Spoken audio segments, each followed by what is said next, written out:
Y esta serie titulada, para los que no la han escuchado, Profecías selladas del fin. Profecías selladas del fin, porque estamos profundizando bastante en un libro maravilloso que se llama el libro de Daniel, donde se encuentran las revelaciones y las visiones que Dios le dio a Daniel hace 2600 años. Y encontramos aquí las profecías de todos los imperios que iban a surgir en el futuro, que es donde nos encontramos ya ahorita. Aquí se encuentra todo lo que va a pasar en los tiempos que estamos atravesando, y aquí se describe claramente también el futuro de Israel, nación con la cual Dios ahorita la puso en la banca. Ahorita la iglesia se ha levantado, dice Romanos 11, hemos sido injertados en el olivo natural que es Israel. Nosotros somos el olivo silvestre, y ahorita ya no hay judíos, ya no hay palestinos, ya no hay musulmanes, ya no hay mexicanos, ya no hay españoles. Ahora todos aquellos que abracen la cruz y acepten a Jesucristo como su Salvador son y forman parte de la familia de Dios. Entonces, de verdad, somos una familia internacional. Y las personas que se reúnen en los edificios, que muchos le llaman el templo de Dios de una forma equivocada. Vamos al templo de Dios el domingo, por el amor de Dios, lee la Biblia. Dios ya no habita en templos humanos. Ya los edificios no son la iglesia somos nosotros. Donde 2 o 3 nos reunamos, ahí está la iglesia de Jesucristo. En esta serie he tratado de demostrar en estas pasadas 2 conferencias de que todas las profecías del Antiguo Testamento, principalmente en Daniel, repito, porque en Daniel encontramos continuamente al ángel diciéndole a Daniel: Daniel, esta visión es para el tiempo del fin, esta profecía es para los últimos tiempos. Y cuando oímos que diga los últimos tiempos o los tiempos del fin, no se refiere a los últimos tiempos de nosotros. Esto es muy importante. Una cosa son los últimos tiempos de Israel y otra cosa son los últimos tiempos de la iglesia. Cuando encontramos en el Antiguo Testamento, en los postreros días, en los tiempos finales, en los últimos tiempos, séllalo hasta el tiempo del fin, se refiere al tiempo de la gran tribulación. Porque hasta la gran tribulación, cuando termine Dios de tratar, purgar, emblanquecer, purificar a los israelitas, es cuando entonces nosotros ya nos fuimos 7 años en el arrebatamiento. Jesús ya en cualquier momento viene por nosotros, antes de que este mundo que se encuentra en el abismo, el mundo actual se encuentra en el abismo, en la orillita. Hemos llegado al final a la total depravación, degeneración, confusión a la que el ser humano hubiera podido llegar después de que en el siglo XX y la tecnología y llegamos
a la Luna y el Marte y la biometría y las comunicaciones internacionales y las redes sociales, y lo único que hemos hecho hasta ahorita es el ridículo.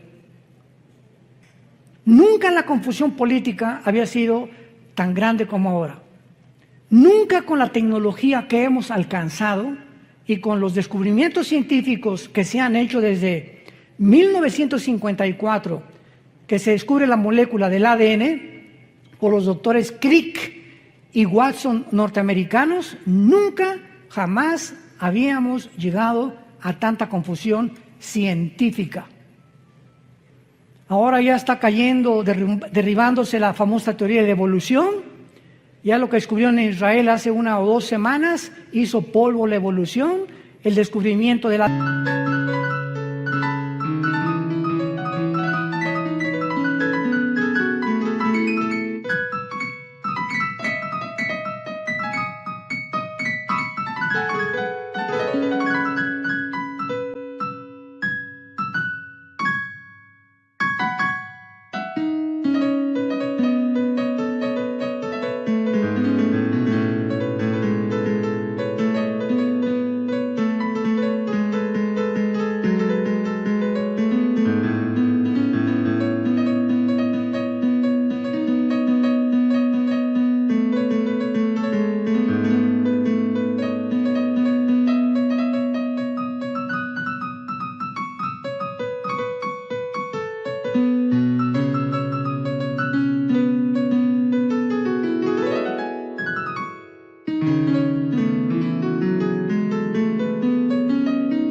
hizo polvo la evolución, el descubrimiento de la física, la primera y la segunda ley de termodinámicas hizo polvo la evolución.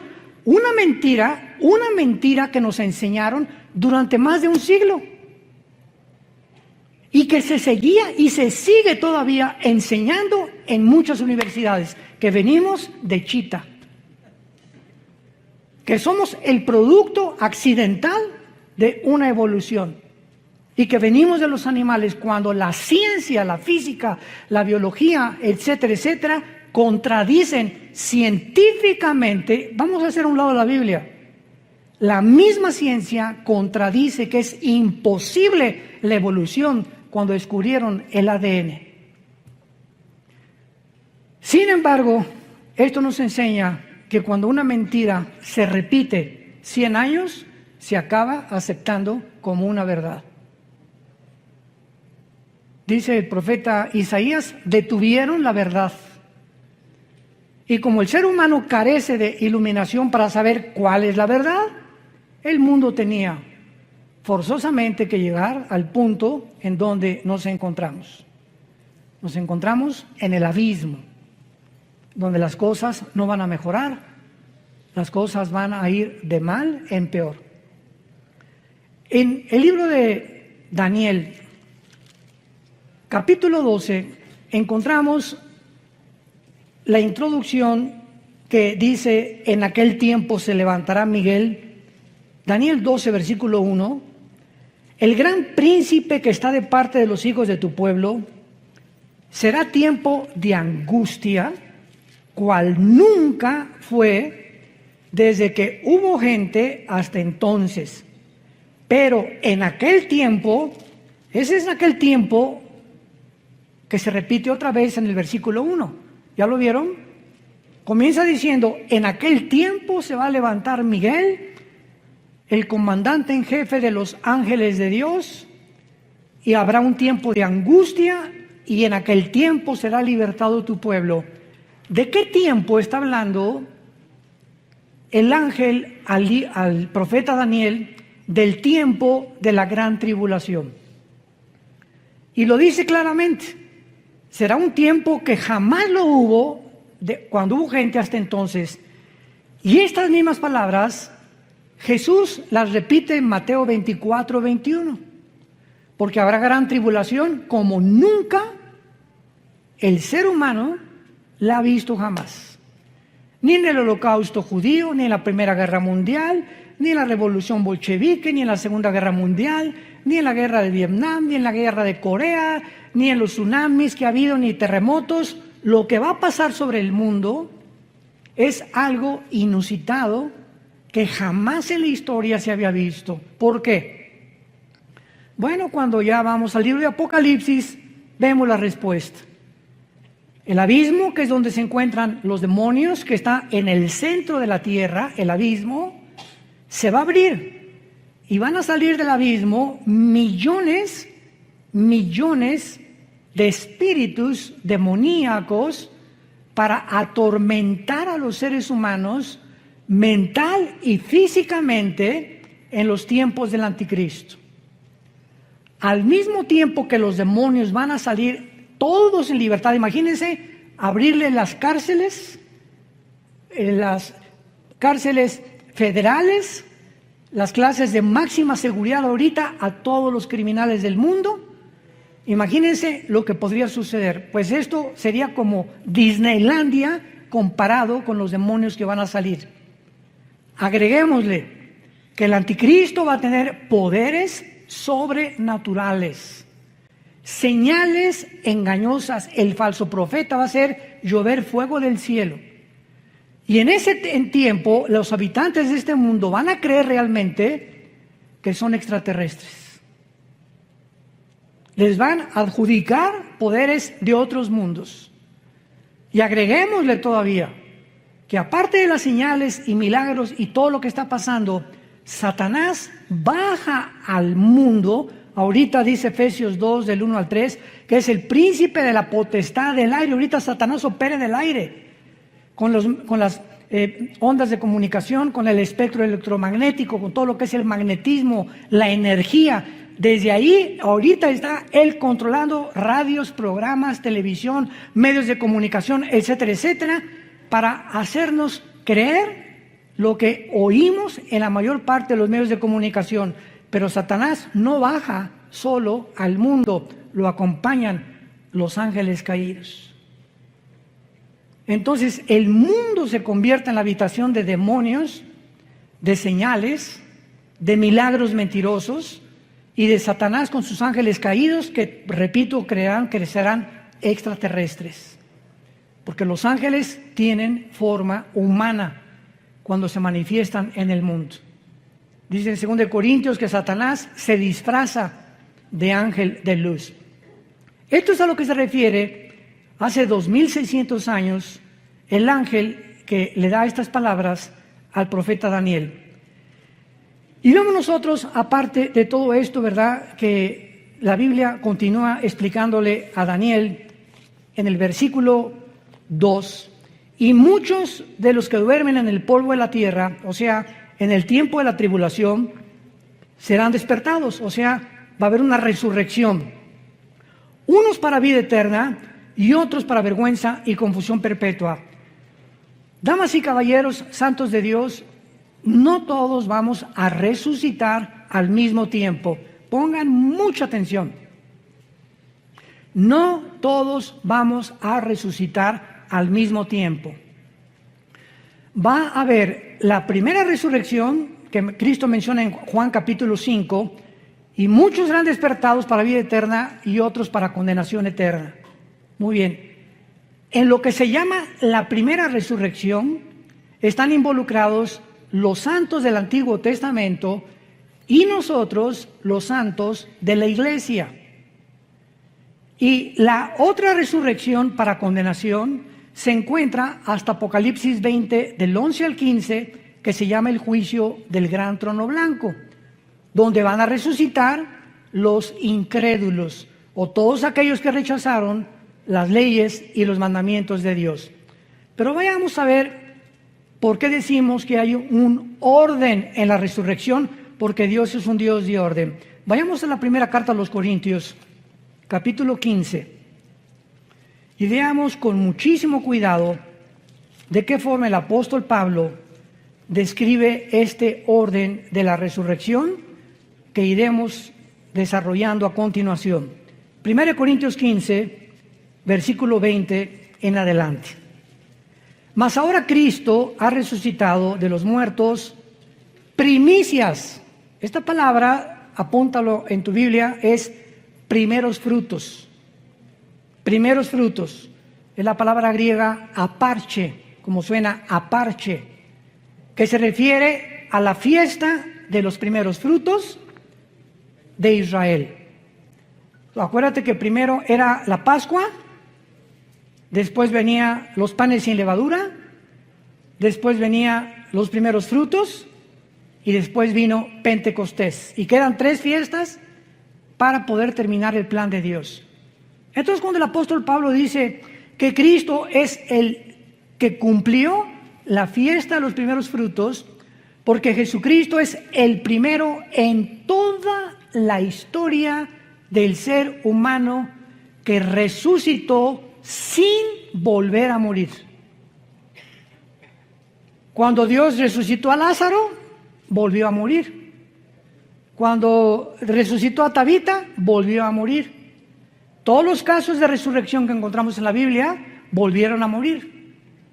Pero Cristo es el primero, por eso se le llama en Colosenses el primogénito de los muertos. Es el primero en su género, que lo significa primogénito, primo de genes, de su generación que seguimos nosotros, que resucitó. Muy bien. Versículo 21. Porque por cuanto la muerte entró por un hombre, también por un hombre la resurrección de los muertos. Porque así como en Adán todos mueren, también en Cristo serán todos vivificados. Versículo 23, lean con mucho cuidado. Pero cada uno en su debido orden. Y esta palabra tagma, que en el griego es orden, significa un orden de soldado raso, cabo, teniente, coronel, nos habla de que cuando hay un orden, hay, ¿verdad? Primero después el segundo, el tercero, el cuarto y el quinto. Entonces, la resurrección de los muertos va a seguir un orden establecido por Dios. Cada uno en su debido orden. Cristo en las primicias fue el primero. ¿Ya lo vieron? Luego, ¿quiénes siguen? Los que son de Cristo. Los santos del Antiguo Testamento no están incluidos en nuestra resurrección. Los que somos de Cristo somos los que fuimos bautizados con el Espíritu Santo en el momento de nuestra conversión. En el momento que recibes a Cristo, eres regenerado, eres nacido de nuevo, eres colocado en el cuerpo de Cristo. 1 Corintios 12:13, a todos se nos dio a vivir, a experimentar el mismo Espíritu y el mismo bautismo, y en ese momento la iglesia es un cuerpo y la cabeza es Jesucristo. Y en la iglesia unos son oreja, otros son mano, 1 Corintios 12, otros son las piernas, otros son los dedos, etcétera, etcétera. La iglesia tiene una manifestación de dones y de talentos de acuerdo a la soberanía de Dios. Y en la iglesia hay apóstoles, ¿verdad? Hubo profetas, pastores, maestros, etcétera, etcétera. Hay diferentes ministerios que reparte Dios, diferentes dones, etcétera, etcétera. Pero todos los que desde Pentecostés hasta nuestros días, cuando venga el rapto, vamos a resucitar. Te repito, de Pentecostés hasta nuestros días, cuando venga el rapto, la iglesia es la primera en resucitar. Vamos también, antes de regresar a Corintios, a ver en Primera de Tesalonicenses esta verdad. Capítulo 4. Primera de Tesalonicenses, capítulo 4. Y dice así, versículo 13. Tampoco queremos, hermanos, que ignoren acerca de los que duermen, o sea, de los que han muerto, para que no se entristezcan como los otros que no tienen esperanza. Pero si creemos que Jesús murió y resucitó, así también traerá con Jesús ¿a quiénes? A los que durmieron en Él, que somos la iglesia. Los santos del Antiguo Testamento no forman parte del cuerpo de Cristo. Y esto ya le explica Pablo en Efesios capítulo 2, que tanto los judíos con el Antiguo Testamento ahora y griegos, ahora no hay judíos, ahorita no hay un pueblo de Dios Israel, ahorita somos todas las personas de todas las naciones que formamos parte, y que cuando recibes a Cristo te conviertes, nos convertimos en hijos de Abraham. Entonces puede venir ahorita un judío y decirme, yo desciendo de Abraham, y le contesto étnica y terrenalmente y genéticamente, porque eres judío, desciendes de Abraham, claro, fue lo que los fariseos le dijeron a Cristo, somos hijos de Abraham. Pero la verdadera descendencia de Abraham son los que tenemos la semilla. Y todo esto lo explica Gálatas capítulo 3. Cristo es la semilla prometida a Isaac. En Isaac te será llamada descendencia, o la esperma de Isaac vendrá después Jacob, Judá, Salomón, David, y ahí viene toda la descendencia. Y cuando recibes a Cristo, esa semilla, esa promesa que Dios le hizo a Abraham era espiritual. Entonces dice la Biblia, ahora los que somos de la fe, somos de Abraham. Y dice Romanos capítulo 2, no todos los que descienden de Israel son judíos, porque no es la circuncisión de la carne, sino la circuncisión del corazón. Tú a lo mejor no eres circuncidado, porque era el pacto, era una señal del pacto de Israel, pero si tienes a Cristo, formas parte del pueblo de Dios. Y a lo mejor si eres circuncidado y eres judío, aunque estés circuncidado, no eres parte del pueblo de Dios, porque no tienes a Yeshua Mashiach, a Jesús el Mesías, en tu corazón. ¿Me van siguiendo? Esto es importantísimo. Entonces por eso es ridículo, ¿verdad?, que haya cristianos que se ponen la kipá. Y a una iglesia mesiánica ahora, ¿verdad? Gracias a Dios que hay judíos que se están convirtiendo. Pero eso que nosotros queramos hacernos judíos, y ya lo somos. Ya lo somos. ¿Por qué? Por la semilla de Abraham, porque tenemos a Cristo. No tenemos que adoptar lo que ellos hicieron. Ellos tienen el judaísmo. Esto es importantísimo para la iglesia, porque hay un movimiento tremendo, ¿verdad?, de cristianos que se quieren hacer judíos. ¿Para qué? Estás mejor así de tlaxcalteca. No niegues tus raíces. Muy bien. Entonces vemos nosotros que en Daniel 12, versículo 2, dice la Biblia que los judíos, desde Adán hasta Pentecostés, que nació la iglesia, hasta Hechos capítulo 2, la iglesia nació cuando el Espíritu Santo bajó en Pentecostés y formó la iglesia, el cuerpo de Cristo, que se llama un nuevo hombre.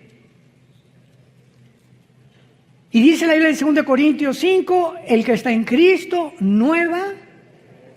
O sea, esta nueva creación no existía. Cuando Dios descansó en Génesis capítulo 2, el séptimo día, ¿qué significa? ¿Que Dios se acostó en una hamaca? No, que Dios dejó ya de crear nada nuevo, todo conforme a su semilla, ardillas, hipopótamos, ballenas, todo, ¿verdad? Todo ya lo dejó Dios como lo había hecho. No volvió a crear nada. Pero cuando llega el momento de la iglesia, Dios hace una nueva creación, que somos nosotros.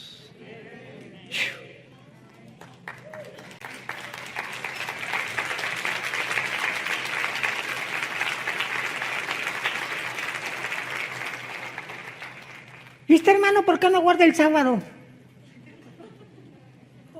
¿De qué estás hablando? ¿Por qué no guardan el sábado? ¿De veras? ¿Tú nada más guardas el sábado? Yo el sábado, domingo, lunes, martes, miércoles, jueves, viernes. Yo guardo 7 días a la semana. Porque el sábado fue dado a Israel. Ahora en la iglesia se nos da el primer día, que es el domingo. El primer día de la semana Cristo resucitó. El primer día de la semana vino el Espíritu Santo. Y los apóstoles comenzaron a reunirse ya no el sábado, sino el domingo. para que viéramos la diferencia de las dos entidades. Una es Israel, otra es la iglesia. No las confundamos. Ahora, Israel era la esposa de Dios y se divorció.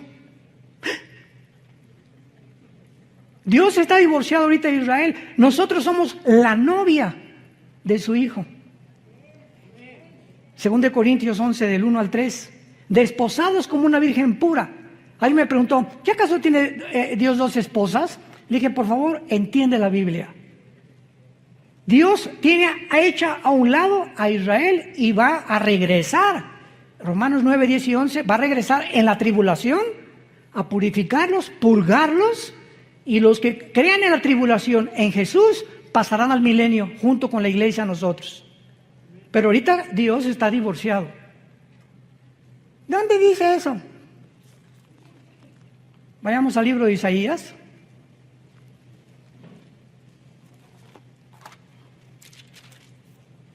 Capítulo 50. Isaías 51. Así dijo Jehová: ¿qué es de la carta de divorcio? La palabra que se escribió es repudio en el hebreo, y en el griego es shorim, que significa separación o divorcio. Está preguntando Dios, ¿qué es de la carta de divorcio de vuestra madre, de la cual yo la repudié? La madre es Israel, de los judíos. ¿O quiénes son mis acreedores a quienes yo he vendido? He aquí que vuestras maldades son vendidos y por vuestras rebeliones fue repudiada vuestra madre, que es Israel.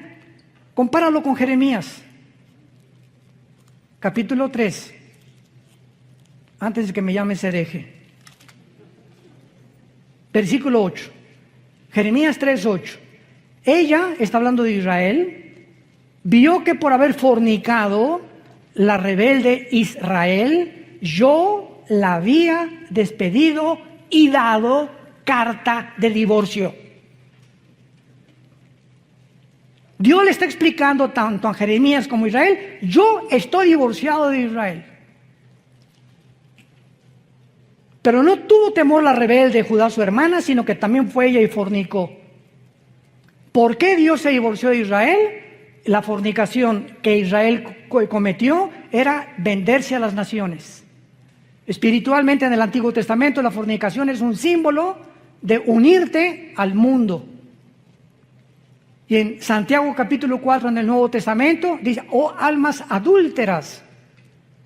Cuando un cristiano se va al mundo, has cometido fornicación. ¿Por qué? Porque estás traicionando los votos de lealtad y devoción que le tenemos a Jesús. Si tu esposa se va con otro hombre, es adulterio.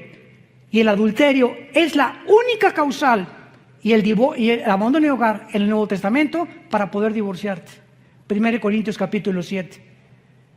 Las mismas causales por las cuales Dios se divorció de Israel le pertenecen a la iglesia. Dios se divorcia de Israel espiritualmente, y en el Nuevo Testamento el divorcio físico, visible, terrenal, es si tu esposa se va con otro o tu esposo se va con otro. Es la única causal, no hay otra causal más que el divorcio y el abandono de hogar. Que te diga a tu esposo, adiós, dile, adiós gavilán pollero. Bye bye, que Dios te bendiga. Y quién sabe si lo bendiga, ¿verdad? Bueno, entonces, esto es importante, ¿verdad? El Dios del Antiguo Testamento está divorciado. Y ahora nosotros, la iglesia, que somos un nuevo cuerpo, somos una novia de su Hijo Jesucristo. Qué grande demostración que la iglesia e Israel son dos entidades completamente diferentes. Porque hay enseñanzas cristianas donde mezclan y dicen, no, ya Dios acabó con Israel, ya no hay, la iglesia tomó su lugar, etcétera, etcétera. Y esto no lo enseña la Biblia. Dios le dice a Israel, adiós, ahí nos vemos. Y Jesucristo dijo en Jerusalén, cuando lo iban a crucificar, el domingo de Ramos, Baruch Hashem Adonai Eloheinu, bendito me dirán el que viene en el nombre del Señor, hasta que Jesucristo regrese. Y los judíos, después de la tribulación, Apocalipsis 1:8, mirarán al que traspasaron. Romanos 11, 25 y 26, Israel será salvado. Hasta ese momento, la esposa que era antes de Dios se volverá a unir a su marido. Y seremos una sola entidad en el tiempo del milenio. Entonces, Dios no se ha olvidado de la esposa despreciada. Si esa esposa regresa y le pide perdón a Dios y reconocen a su hijo como el Mesías, Dios vuelve a renovar sus votos por el pacto que hizo con Abraham.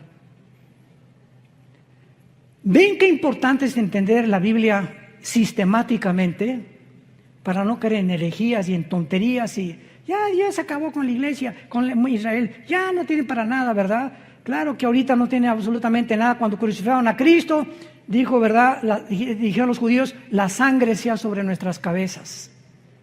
Y en ese momento la maldición vino sobre Israel, que se encuentra todavía esta maldición en Israel, menos en los judíos que han aceptado a Jesucristo como el Mesías y que forman parte de la iglesia. Pero en el año 70 después de Cristo llegaron los romanos, encabezados por Tito, el general romano, hijo del emperador Vespasiano, y arrasaron Jerusalén y no dejaron piedra sobre piedra. Y desde el año 70 hasta 1948, Israel no tenía templo, no tenía nación, no tenía absolutamente nada. Regresaron en el 48 para despertar, para resucitar nacionalmente, porque la Biblia habla de 2 regresos de Israel. Ya regresaron nacionalmente, regresarán espiritualmente en la gran tribulación.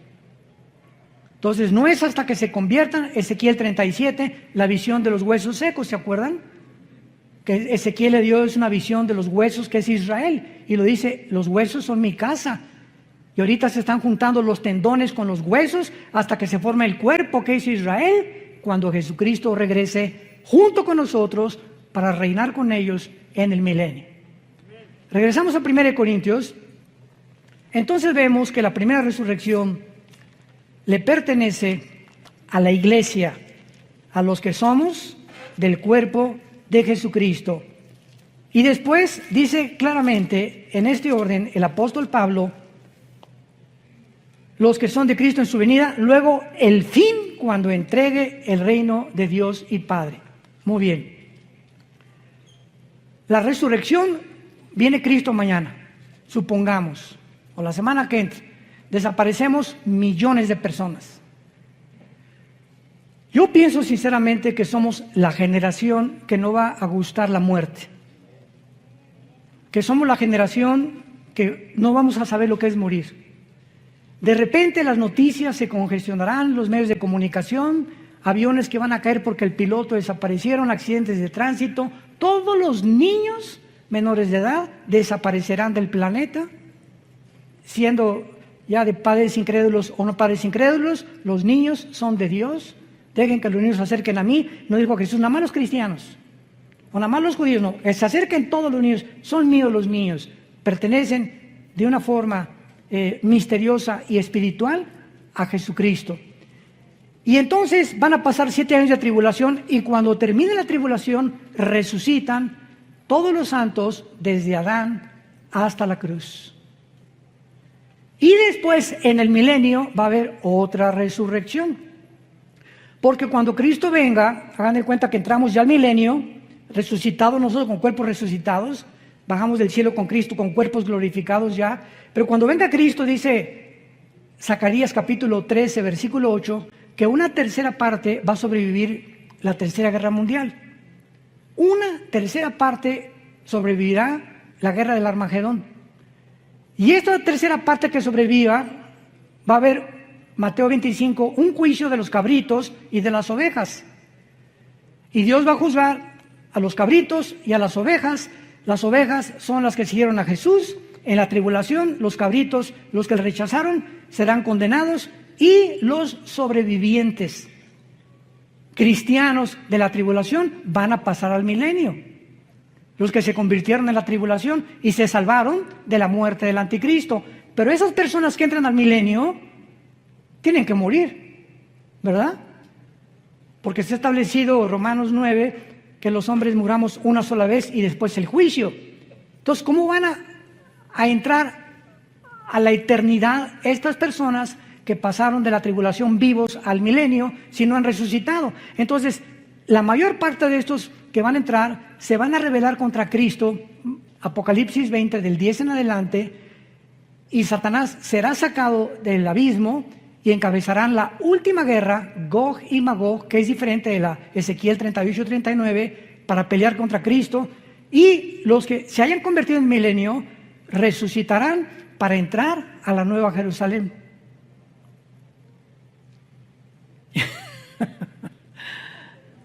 Qué maravillosa es la Biblia, ¿verdad? ¿No se han empachado? Le pido a Dios que me dé sabiduría y paciencia. A veces hablo muy rápido, pero quiero irme así lo más despacio posible para alumbrar sus ojos a través de la Biblia. Y que ustedes puedan ver la luz así. Yo sé que a muchos les está entrando ahorita la luz. Y ese es el anhelo del Espíritu Santo. Muy bien, entonces después de nosotros viene la resurrección de los mártires que en la tribulación van a resucitar, que pertenecen a la primera resurrección de los santos.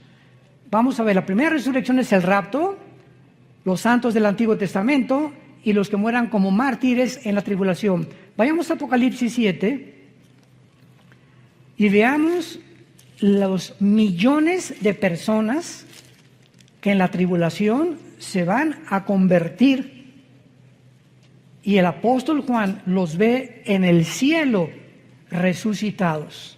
Apocalipsis 7, versículo 9. Escribe el apóstol Juan: después de esto miré, y he aquí una gran multitud, la cual nadie podía contar, de todas naciones y tribus y pueblos y lenguas, que estaban delante del trono en la presencia del Cordero, vestidos con ropas blancas y con palmas en las manos. Las ropas blancas nos hablan de que ya estaban resucitados. Y clamaban a gran voz diciendo: la salvación, etcétera, etcétera. Versículo 13. Entonces uno de los ancianos habló diciéndome: estos que están vestidos de ropas blancas, ¿quiénes son? ¿Y de dónde han venido? Yo le dije: Señor, tú lo sabes. Y él me dijo: estos son los que han salido de la gran tribulación y han lavado sus ropas y las han emblanquecido en la sangre del Cordero. Aquí encontramos posiblemente a los 144,000 y a todos aquellos que en la tribulación van a morir como mártires. Aquí ya llevamos que nosotros fuimos primeros, ellos serán segundos, y en tercer lugar, vamos a Apocalipsis 11, están incluidos los 2 testigos al final de la tribulación.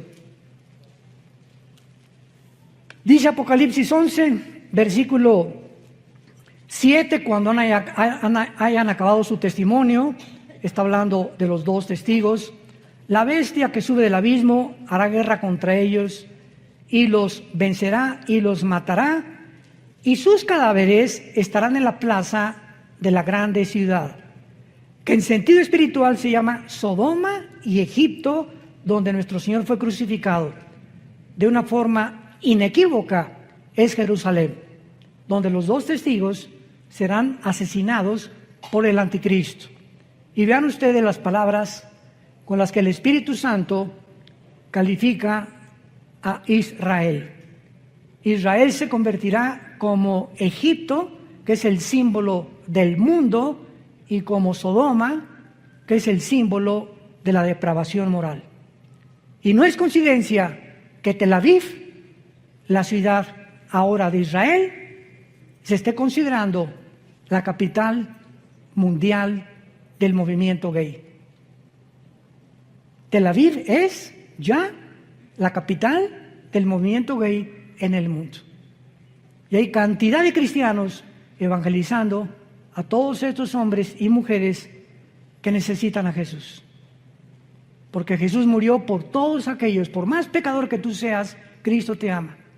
Pero Él te pide que te arrepientas de tus pecados y que entiendas que los géneros no se pueden tergiversar ni pervertir. Solamente hay dos géneros, varón y hembra. Nada más. Esta semana, el gobierno americano acaba de declarar que en todos los pasaportes nuevos de Estados Unidos se incluya el tercer género. En todos los pasaportes, desde esta semana, americanos, norteamericanos, viene incluido el tercer género. Si tú le quieres poner otra cosa. No nos vamos a profundizar en eso. Y entonces van a ser asesinados, versículo 9, y los de los pueblos, tribus, lenguas y naciones verán sus cadáveres por 3 días y medio y no permitirán que sean sepultados. Los moradores de la tierra se regocijarán, se alegrarán y enviarán regalos unos a otros, porque estos dos profetas habían atormentado a los moradores de la tierra. Me detengo aquí. ¿Por qué el mundo ahorita se ha vuelto contra nosotros? ¿Por qué? Porque se sienten atormentados con la predicación del Evangelio de Cristo. En lugar de que sientan una medicina y un aliento, yo cuando oí el Evangelio dije, Dios mío, esto es lo que yo estaba esperando toda mi vida. Hay personas que se molestan. Y ahora tú no puedes predicar esto. La iglesia es un hospital para todo tipo de personas, lesbianas, transgénero, homosexuales, borrachos, parranderos y jugadores. Esto es la iglesia. Le abrimos la puerta a todos para que podamos ser sanados de la condición en la que el mundo tal vez nos empujó a ser. Cualquiera de ustedes que oiga mi testimonio no lo vas a creer. No lo vas a creer lo que yo era antes de venir a Jesús hace 46 años. Este año cumplo 46 años, no de edad, de cristiano. Y 43 años cumplo este año de predicar la palabra de Dios.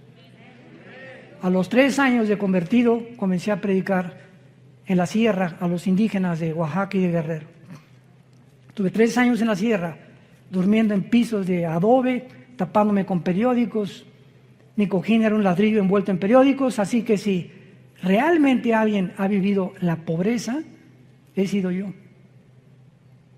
Pero antes de eso, tú no te imaginas lo que yo era. Creo que en internet está algo de mi testimonio.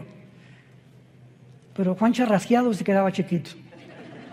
Pero lo que nos interesa es lo siguiente, y dice el versículo 11, pero después de 3 días y medio entró en ellos el Espíritu de vida, enviado por Dios, se levantaron sobre sus pies y gran temor cayó sobre los que los vieron. O sea, los 2 testigos son el último fruto de la resurrección. Entonces, la iglesia, el rapto, todos los mártires a la mitad de la tribulación y los 2 testigos al final. Y cuando Cristo venga, en cuarto lugar, los santos del Antiguo Testamento.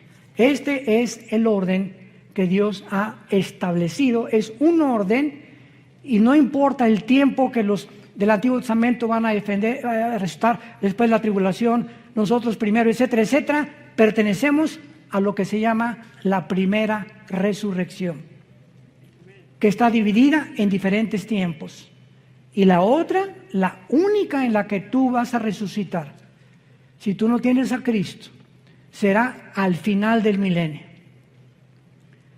Apocalipsis 20 del 11 al 15 se llama el juicio del gran trono blanco. Dios va a abrir los libros, el libro de la vida, el libro del Cordero, etcétera, etcétera, y el que no se halló inscrito será lanzado al lago de fuego, que es la muerte segunda. Ahí Dios, enfrente de los ángeles, nosotros como la iglesia, dice 1 Corintios 6, del 2 al 3, que seremos el jurado, nosotros, la iglesia, seremos el gran jurado. Dios te demostrará que Él te amó, que dio su vida por ti en una cruz, que en esta mañana te está hablando para que te arrepientas y vengas a la cruz. Y si tú continúas rechazando eso, Dios no te puede forzar. Te puedes burlar ahorita, mascar tu chicle, decir no lo creo, puedes hacer lo que quieras, pero estas palabras son fieles y verdaderas, porque son la palabra de Dios. Y Dios te da la oportunidad en este momento que vengas a la cruz, que le entregues tu vida, que te arrepientas de tus pecados y que conozcas lo que es verdaderamente ser libre, espiritual, mental y físicamente. Oremos. Gracias, Señor, por tu palabra en esta mañana. Gracias, Señor, por habernos dejado del camino, porque tu palabra dice: no hay en ellas nada perverso, en ellas, todas ellas son rectas al que entiende y razonables a los que han alcanzado la sabiduría. La ley de Jehová, los mandamientos que Dios nos da, son perfectos, porque convierten el alma. El testimonio de Jehová es fiel, hace sabio al sencillo. El temor de Jehová permanece para siempre. Todo lo que Dios nos dice es deseable, más que el oro y más que el oro afinado, y dulce más que la miel que destila el panal. Te damos gracias, Señor Jesús, por haber dado tu vida en esa cruz, por haberte levantado de los muertos para decirnos que nosotros seguimos detrás de ti. Animarnos que esta vida es temporal, seremos librados de la corrupción de esclavitud a la libertad gloriosa de los hijos de Dios.